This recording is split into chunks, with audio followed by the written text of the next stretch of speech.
러시아 국민들이 이제는 이게 전쟁의 피해가 자기들한테 온다는 걸 느끼겠죠. 그러니까 지금 러시아가 장거리 미사일 혹은 중거리 미사일, 단거리 미사일로 우크라이나를 때리는 걸 보면 민간 지역을 많이 때렸어요. 우크라이나가 지금까지 버틴 건 되게 잘하는 거예요, 사실은.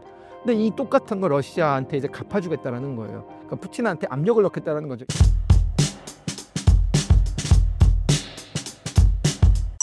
최근 우크라의 새 장거리 타격 수단 플라밍고 미사일이 전황해준 변화가 있나요?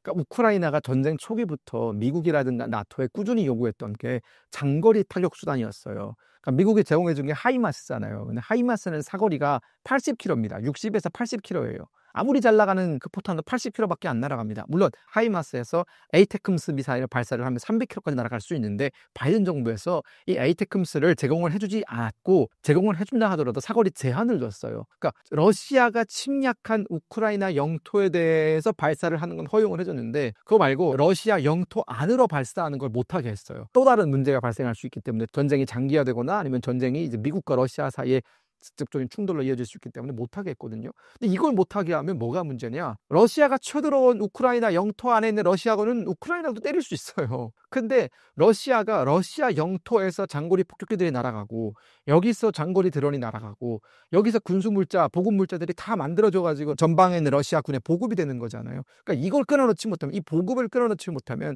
전쟁은 끝날 수가 없어요. 어차피 인구는 러시아가 더 많아요. 군수물자도 러시아가 더 많습니다. 그렇기 때문에 우크라이나가 아주 초기부터 요구했던 것은 러시아 후방에 있는 기지들을, 공군 기지라든가 혹은 보급 기지라든가 연료 탱크라든가 이런 러시아의 전쟁 수행 능력을 떨어뜨릴 수 있는 지역에 대한 타격 능력을 갖는 걸 원했거든요. 근데 이걸 미국이 허락을 해주지 않았어요. 그렇기 때문에 우크라이나가 결국은 자체 개발해야겠다. 순항 미사일이라든가 이런 것들을 자체 개발해가지고, 처음에는 이 미사일을 개발하기 전까지는 장거리 드론을 활용을 했습니다. 그래서 막 프로펠러 달린 장거리 드론을 활용을 해가지고 러시아 곳곳을 때렸죠. 근데 장거리 드론은 약점이 있어요. 일단 미사일이 아니기 때문에 폭장량이 적어요. 그러니까 미사일은 보통 탄두부가 보통 500km에서 1톤 정도는 하거든요. 그러면 한 발만 떨어져도 매우 유의미한 타격 효과를 얻을 수 있는데, 장거리 드론은 1톤짜리 드론이 날아갈 리가 없잖아요. 무겁기 때문에. 그래서 기껏 많아봤자 200에서 300km예요. 그러니까 폭장량이 많지 않으니까 피해량이 크지 않은 거죠. 그 장거리 드론은 발각되기가 쉽습니다. 느려요. 그러니까 지나가다가 보면 그 총으로 쏘면 떨어져요. 그러니까 물론 우크라이나 작년에만 100만 대를 생산했대요, 드론을. 그중에 100만 대를 생산했어도 러시아에 타격을 입히는 건 10%도 안 돼요.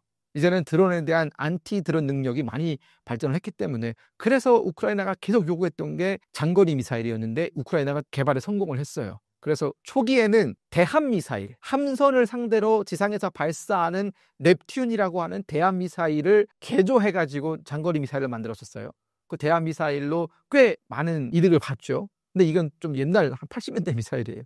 그러니까 이제는 우크라이나가 지속적인 개발을 거쳐가지고, 이제는 우크라이나가 자체로 개발한 이 플라밍고라는 장거리 순항 미사일은 일단 탄두부의 무게가 500kg는 넘어요.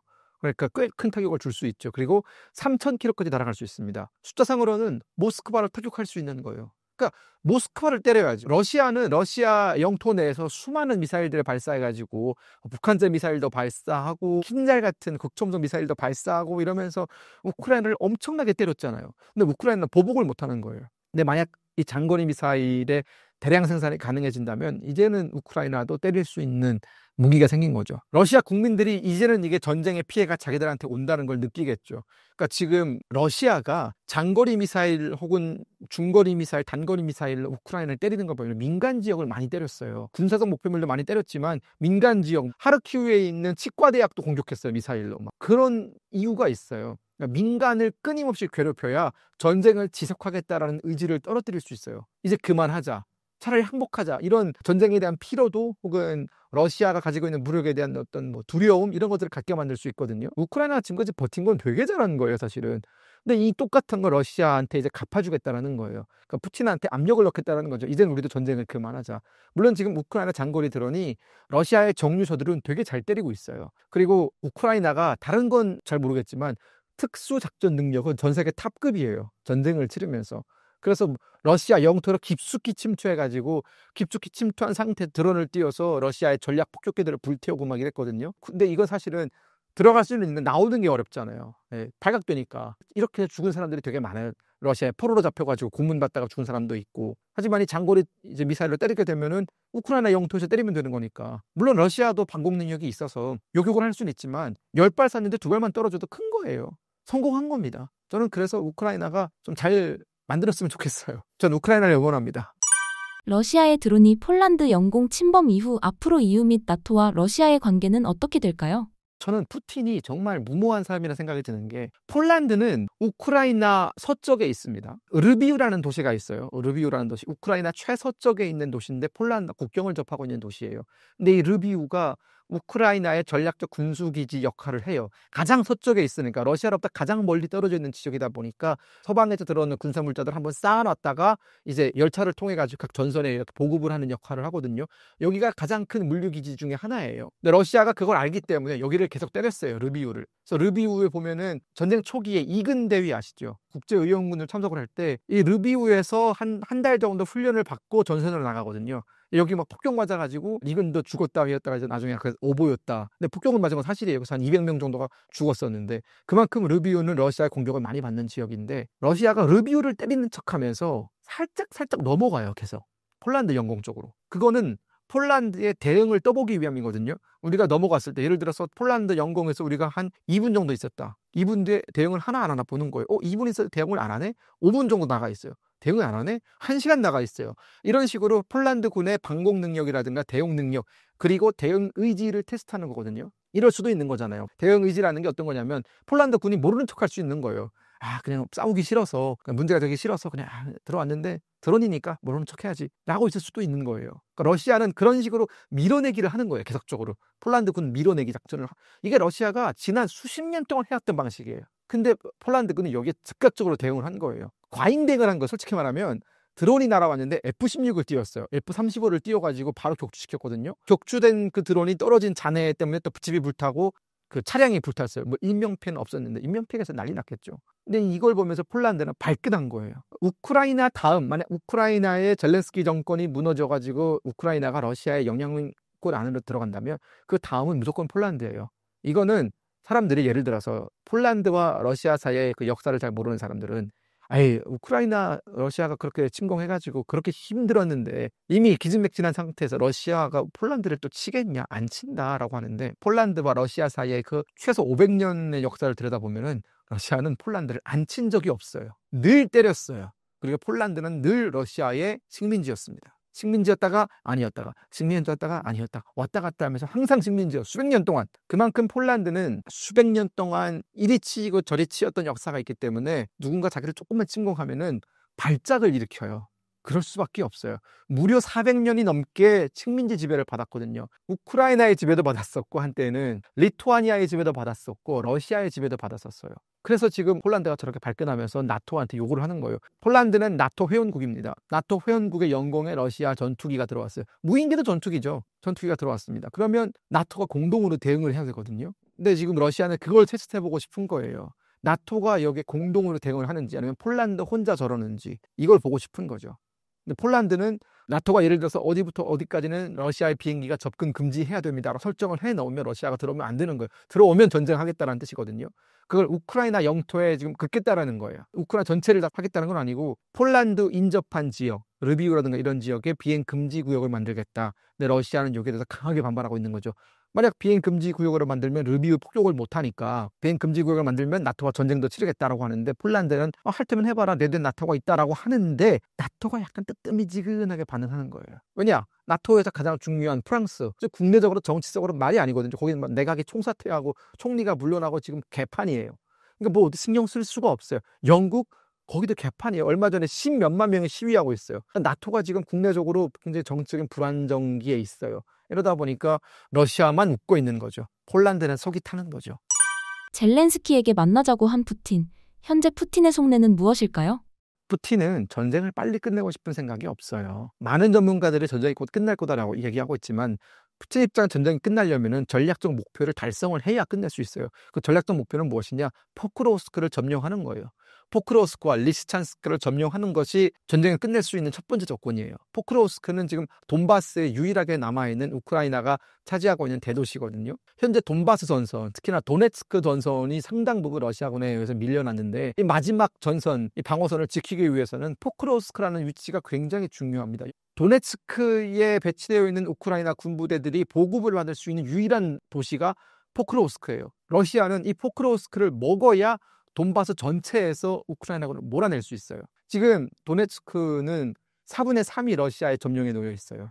루안스크는 다 넘어갔어요. 근데 지금 우크라이나는 이걸 인정을 못 하겠다는 것. 루안스크와 도네츠크도 다 돌려줘야 된다고 얘기하고 있는 거거든요. 그러니까 지금 러시아는 저 포크로우스크만 먹으면 우크라이나의 의지를 꺾을 수 있는 거예요. 우크라이나는 포크로우스크만 지키고 있으면 언제든지 돈바스 전역에서 다시금 회복을 할 수 있는 거죠. 그래서 저는 이 포크로우스크가 점령당하기 전에는 전쟁은 안 끝날 거다라는 생각이 들어요. 근데 지금 전황 지도를 보면은 포크로우스크 한 10km 지점까지 러시아가 진격을 했어요. 감히 예측하건데 앞으로 한 달 안에 떨어질 겁니다. 아마 버틸 수가 없어요, 우크라이나가 거기서. 러우 전쟁은 결국 러시아의 승리로 끝날까요? 저는 러시아의 부분적인 승리로 끝날 거라는 생각이 들어요. 지금 우크라이나가 현재 가진 전력으로 러시아군을 전쟁 이전의 영토 선으로 밀어내는 건 불가능합니다. 지금 우크라이나 전체 병력의 수가 한 80만 명 정도 돼요. 엄청나게 많은 거죠, 사실은. 많은 건데 러시아는 한 120만 명 정도 돼요. 일단 기본적으로 병력 수가 차이가 나고 지금 러시아가 전쟁 3년 동안 잃어버린 탱크와 장갑차의 숫자가 4,000대가 넘거든요.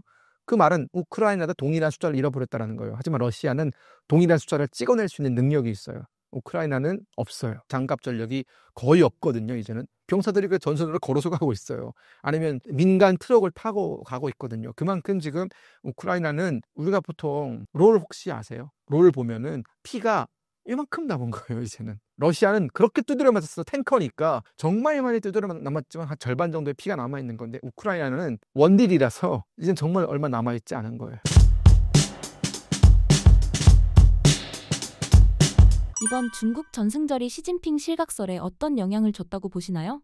시진핑으로서는 푸틴 러시아 대통령과 김정은 북한 국무위원장을 베이징의 전승절 행사에 부름으로써 반서방 그리고 반 트럼프 전선에서 중국이 중심이고 중국이 맹주다. 그리고 그 중심에는 시진핑, 내가 있다. 이런 점을 국제적으로 과시한 거라고 볼 수 있습니다. 26개 국가의 정상급 수뇌부들을 모아가지고 중국의 군사력이나 이런 것들을 한껏 보여줬지 않습니까? 그리고 연설을 통해서 자기가 국제사회에 하고 싶은 얘기를 다 했어요. 중화민족이 얼마나 강하고 그리고 우리를 건드리면 좋지 않을 거다. 이런 트럼프를 향해서 보내는 듯한 메시지도 보냈고요. 무엇보다도 지금 트럼프가 관세 협상이니 또 여러 가지 압박을 통해서 글로벌 사우스, 미국에 대항하는 어떤 중견 국가들, 또 토국이라고 볼 수 있는 이런 국가들을 향해서 좀 압박하는 분위기를 보이니까 이 국가들이 중국, 러시아, 그리고 북한 이 삼각축을 중심으로 좀 모여든 거죠.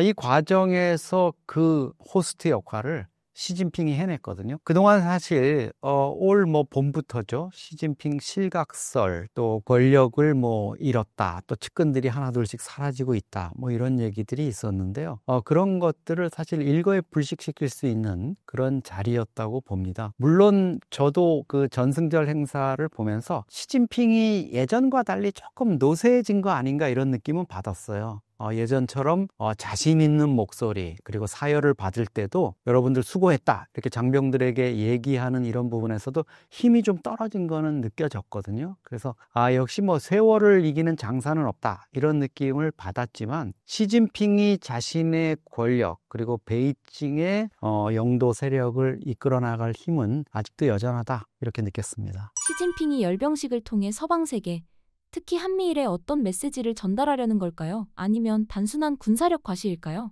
대외적인 메시지가 컸습니다. 기본적으로 트럼프를 향해 보내는 메시지가 있었고요. 특히 한미일 삼각동맹 이 부분에 대해서 북중러로 맞서겠다 이런 부분이 강했다고 볼 수 있습니다. 특히 지난 8월 25일 날 워싱턴에서 열린 한미 정상회담 이 과정을 푸틴과 시진핑, 김정은도 마찬가지입니다. 면밀하게 들여다봤을 것 같은데요. 무엇보다도 이재명 대통령이 트럼프 대통령과 정상회담을 하는 그 직전에 일본을 거쳐서 갔잖아요. 이시바 총리와 먼저 한일 정상회담을 하고 한미 정상회담을 하는 이 모습을 보면서 이거 한미일 이 구도가 정말 다시 진용을 갖추네. 이재명 대통령, 이재명 정부 그렇게 안 봤는데 우리 중국하고 좀 친밀함을 가시하고 이럴 것 같았는데 어떻게 저렇게 특히 트럼프를 만나러 가기 전에 이시바까지 챙겨가지고 트럼프 앞에 가가지고 귀에 아주 좋은 이런 얘기들을 할 수 있지? 이런 거에 자극받은 것 같아요. 저는 김정은도 사실 전승절 참가를 어느 정도 예견을 하고 있었겠지만 결정적으로 마지막에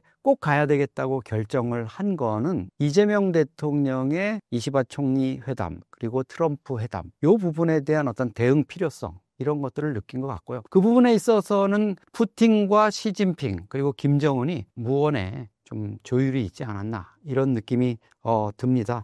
단순한 군사력 과시였다면은 시진핑이 이렇게까지 판을 크게 벌릴 이유가 없었고요. 또 그 연설을 통해서 중화인민은 강하다. 그리고 우리를 건드리지 마라 이러면서 심지어 대만과의 관계에 대한 메시지 여기에 미국이나 서방이 개입하지 말라는 그런 메시지까지 냈거든요. 아마 시진핑 입장에서는 자신이 주도해가지고 반 트럼프 전선 이런 것들을 조금 더 구체화하고 구축해 나가겠다는 이런 뜻을 베이징 전승절 행사를 통해서 분명히 했다고 봅니다. 북한이 칠러 행보를 보이며 중국과는 틀어진 느낌인데 이번 중국 열병식 참석의 의미와 목적은 무엇일까요?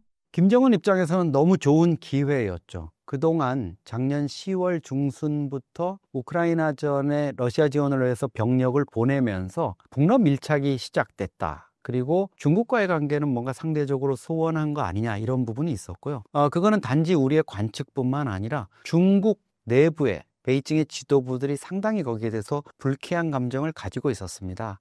특히 북중 관계의 악화를 보여주는 상징적 사건이 지난 3월에 있었다고 하는데요.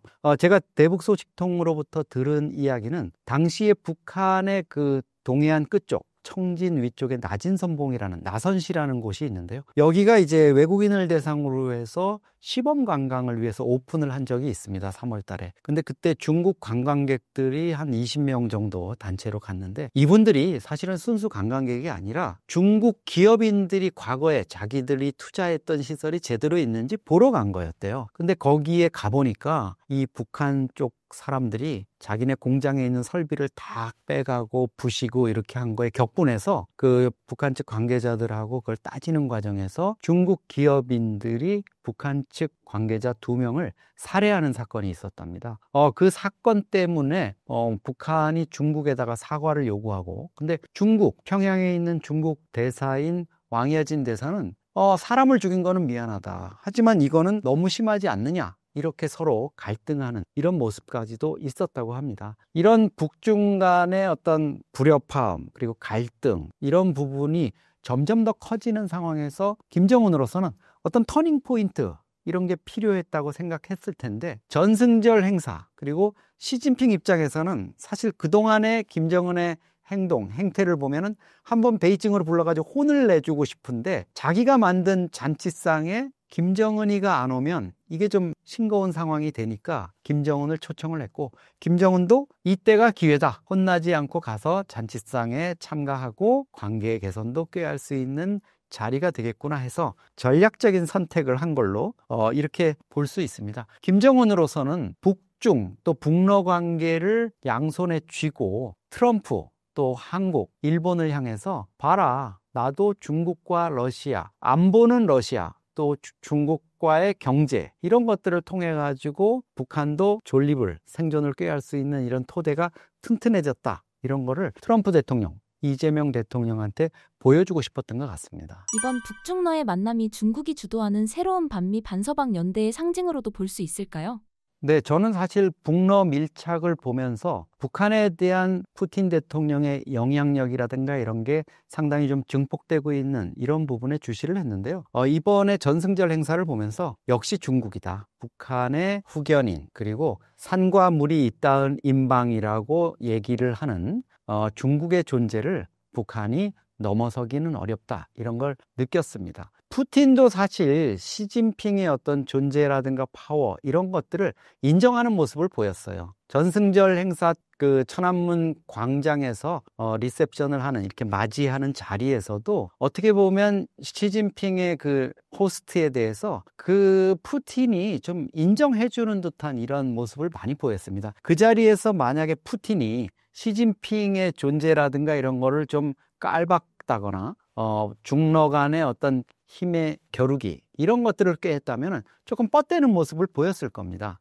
근데 시진핑이 펑리위안 여사와 함께 외부 손님을 맞는데 김정은도 가서 뭐 두 손을 잡고 이렇게 인사를 하고 이랬지만 푸틴이 거기서 뭔가 이렇게 좀 시진핑하고 걸어가면서도 말을 붙이려 그러고 뒤에 이제 통역이 따라가긴 했는데요. 그런 모습을 보였거든요. 그런 것들을 보면 시진핑이 가운데 서고 푸틴과 김정은이 서서 이렇게 따라가는 이런 그 구도를 푸틴도 결국은 받아들인 게 아닐까 이런 생각이 듭니다. 북중러 3국 밀착에 대한 트럼프의 반응은 어떻고 이후 어떤 대응을 할 거라고 보시나요? 트럼프 대통령은 제가 보기에는 내심 놀랐을 것 같아요. 전승절 행사를 토대로 해서 푸틴도 베이징으로 달려가고 김정은도 달려간다? 이건 내가 생각했던 그림이 아니네. 물론 트럼프는 예의 그렇듯이 기자들이 전승절 행사에서 물으니까 I'm fine, 난 괜찮다, 그거 뭐 좋은 일이다 이렇게 얘기를 했지만 워싱턴 또 백악관 측에서는 상당히 이 부분을 고민하고 있을 겁니다. 왜 그러냐 하면은요, 관세 전쟁이나 여러 가지 그 패권 전쟁 이런 데서 중국의 시진핑을 좀 압박을 하면서 트럼프 입장에서는 푸틴과 김정은과는 관계를 좀 괜찮게 가져가고 있었거든요. 특히 김정은에 대해서는 여러 가지 뭐 좋은 얘기들을 하면서 북미 정상회담 가능성까지 열어놓고 있었고, 푸틴과도 불과 지난달까지도 우크라이나 전쟁 종전을 위한 어떤 협상을 하고 미러 정상회담을 8월 15일 날 알래스카에서 하고 이랬잖아요. 그런 관계에서 내가 푸틴도 그렇고 김정은도 그렇고 다 나랑 친한 사이야, 괜찮아 이랬는데 시진핑한테 우르르 달려가가지고 북중러 이렇게 외쳤잖아요. 이 부분에 대해서 시진핑 입장에서는 상당히 좀 이게 뭔가 새로운 대응책이 필요하겠구나 이런 구도를 좀 그리고 있을 겁니다. 전승절을 계기로 북중러가 밀착하게 된다면 한반도 안보에는 어떤 위험이 있을까요? 우리 입장에서는 정말 어렵죠. 이게 시진핑이 지금 반 트럼프 전선을 꽤나 넓게 치고 있습니다. 전승절 행사가 열리기 하루 전에 중국 텐진에서 상하이 협력기구 SCO 회의가 열렸어요. 이게 본래는 중국 주도로 해가지고 글로벌 사우스, 그러니까 주로 남반구에 있는 저개발 국가라든가 중견 국가들을 대상으로 해서 새로운 경제 질서 이런 부분, 주로 경제 위주로 뭔가를 해보자는 그런 가치를 가지고 내건 조직이었는데, 이번 회의 결과는 보면은 거의 반 트럼프, 반 서방 전선의 결집이에요. 글로벌 거버넌스 이니셔티브라는 거를 텐진 회의에서 이제 발표를 했는데, 거기에 보면 첫째가 주권 존중이에요. 그 다음에 국제법 준수. 이거는 트럼프의 말하자면 그들 입장에서 보면 깡패짓, 국제적으로 관세를 막 때리고 이래가지고 자기 일방주의적으로 나가는 이거를 시진핑 입장에서 야, 저 트럼프 너무 심하잖아, 내가 좀 보호해줄게, 우린 뭉쳐야 돼, 이런 부분을 좀 강화한 거라고 볼 수 있거든요. 이런 국면 속에서 한국 외교라든가 특히 한국 입장에서 뭐 가장 큰 게 이제 북한하고의 관계 개선이라든가 북한의 핵과 미사일을 어떻게 좀 관리하고 통제할 것인가 이런 부분인데, 이 부분에서 상당한 어려움을 겪을 수밖에 없게 이렇게 된 거죠. 특히 이제 10월 31일이면 경주에서 APEC 아태경제협력체 정상회의가 열리는데, 이재명 대통령이 8월 25일 날 트럼프 대통령하고 정상회담을 하면서 김정은도 거기에 부르고 우리 같이 모여서 뭘 좀 하자 이렇게 막 청사진을 그려놨는데, 그 부분에 좀 차질이 생긴 것 같고요. 그 분명한 시그널은 9월 3일 날 전승절 행사에 김정은이 참석하는 것을 계기로 해서 우리 한국의 고위 당국자들, 뭐 조현 외교부 장관이라든가 위성락 안보실장이 대북 기대치를 낮추는 쪽으로 갑자기 발언이 좀 기류가 변하기 시작했어요. 그래서 경주 에이펙에 김정은이가 올 가능성이 많지가 않을 것 같다, 기대치를 이제 좀 낮추자, 이런 식으로 좀 톤다운을 하거든요. 자칫했다가는 이게 분위기 괜히 몰아갔다가 나중에 결실이 없으면은 그 부담을 우리가 떠안을 수 있기 때문에 아마 올 가을이 우리의 대북 또 대미 이런 전략뿐만 아니라 한반도 안보 정세를 관리하는 데 있어서 중요한 변곡점이 좀 될 수 있는 이런 생각이 듭니다.